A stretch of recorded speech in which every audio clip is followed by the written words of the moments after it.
ایک میں نے ویڈیو دیکھا جس میں ایک محترم قبلہ حکیم صاحب بتا رہے تھے کہ دار چینی اور کالی مرچ دونوں کا پاؤڈر بنا لیں اور پیس کر رکھ لیں، جب بھی بلڈ پریشر لو ہو تو اس کا استعمال کریں۔ تو استعمال کے حوالے سے وہ کہتے ہیں کہ آپ ایک چٹکی یا پھر اس سے زیادہ بھی لے سکتے ہیں۔ تو کہہ رہے تھے 5 منٹ میں جو ہے نا بلڈ پریشر وہ نارمل ہو جائے گا۔ سب سے پہلی بات تو یہ ہے کہ کمپنی کی بہت سی دوائیاں ایسی آتی ہیں، لیکن مسئلہ یہ ہوتا ہے کہ استعمال کس نے کرنا ہے، اس مریض کا جو مزاج ہے وہ کیا ہے۔ اور دوسری بات، بلڈ پریشر لو ہونے کی وجوہات جب تک آپ کو پتہ نہیں ہوتی تب تک آپ کو ایسی دوائیاں استعمال نہیں کرنی چاہیے۔ اگر ہم بات کریں میڈیکلی تو گرمی خشکی کی وجہ سے جب شریانوں اور وریدوں میں ڈایا بڑھ جاتا ہے تو اس وقت بھی بلڈ پریشر لو ہو جاتا ہے۔ دوسرا، جب ہارٹ کی پمپنگ سلو ہوتی ہے تو تب بھی بلڈ پریشر لو ہو جاتا ہے۔ تیسرا، اگر خدا نہ خواستہ ایچ بی لیول کم ہے تو پھر بھی ایچ بی لیول کم ہونے کی وجہ سے بلڈ پریشر لو ہو جاتا ہے۔ چوتھا، کسی بھی وجہ سے خون کا ضیاع ہونا، اس کی بھی وجہ سے بلڈ پریشر لو ہو جاتا ہے۔ اگر ہم بات کریں طب یونانی کے لحاظ سے تو سب سے پہلی بات تو یہ ہے کہ اعصابی مزاج میں بلڈ پریشر لو ہوتا ہے، اور پھر غدی مزاج ہی یعنی گرم خشک مزاج صفرا کی زیادتی کی وجہ سے بھی بلڈ پریشر لو ہو جاتا ہے۔ اب یہ جو نسخہ ہے یہ صرف اور صرف کام کرے گا اعصابی یا بلغمی مزاج کی وجہ سے۔ اگر بلڈ پریشر لو ہوا ہے، آپ کی دل کی دھڑکن اگر کم ہو گئی ہے اس کی وجہ سے بلڈ پریشر لو ہوا ہے تو یہ کام کرے گا، اس میں کوئی شک نہیں ہے۔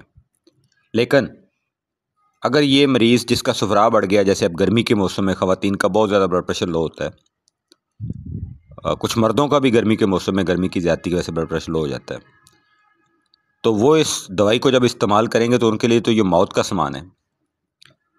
تو بس بتانا صرف یہ تھا، مقصد صرف یہ تھا اس ویڈیو کو بنانے کا کہ حکماء حضرات سے گزارش ہے کہ ایک تو عام لوگ جو یوٹیوبر ہیں یا پھر سوشل میڈیا ایکٹیوسٹ ہیں وہ تو چلیں ٹھیک ہے، وہ ایسی غلط باتیں کر جائیں تو ٹھیک ہے، خیر ہے، گزارا ہو جاتا ہے۔ لیکن جب آپ کوالیفائڈ بھی ہوں، پریکٹس بھی کر رہے ہوں، آپ کے پاس کونسل کی ڈگری بھی ہو، رجسٹریشن بھی آپ کی ہیلتھ کیئر میں ہوئی ہو، اس کے باوجود آپ ایسی غلطی کریں گے تو کیا کر رہے ہیں آپ؟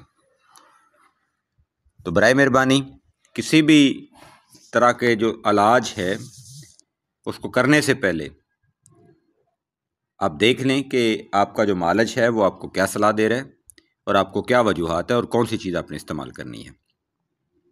اب جو گرمی خشکی کا مریض ہے وہ کیا کرے؟ کیلشیم کا استعمال کرے، جیسے آج کل فالسا کا شربت جو بہترین ہے، ٹھیک ہے۔ اس کے علاوہ لیمو پانی وہ پی سکتا ہے، یعنی میڈیکلی اگر وہ علاج کرنا چاہتا ہے تو وہ کیلشیم کا استعمال کرے، اور اگر ہربل میں علاج کرنا چاہتا ہے تو وہ پھر لیمو پانی یا پھر فالسے کا شربت، اس طرح کی چیزوں کا استعمال کرے، آڑو کھائے۔ اور اگر اس کا جو بی پی لو ہوا ہے وہ دل کی دھڑکن سست ہونے کی وجہ سے یا پھر اعصابی مزاج میں لو ہوا ہے تو پھر وہ یہ دار چینی اور کالی مرچ استعمال کر لے، حب اعصاب کھا لے، ازراکی مدبر کھا لے، کچھ بھی ایسی چیز جس کا مزاج خشک گرم ہو تو فوراً اس کا بی پی جو ہے وہ نارمل ہو جاتا ہے۔ مزید معلومات کے لیے ہمارے چینل کو لائک اور سبسکرائب کریں۔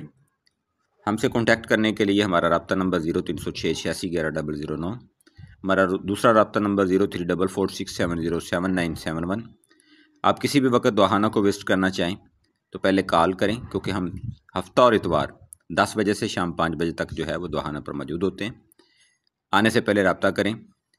آپ کسی بھی دن آئیں تو سب سے پہلے آپ کا کام ہے کہ آپ ہم سے کال کریں۔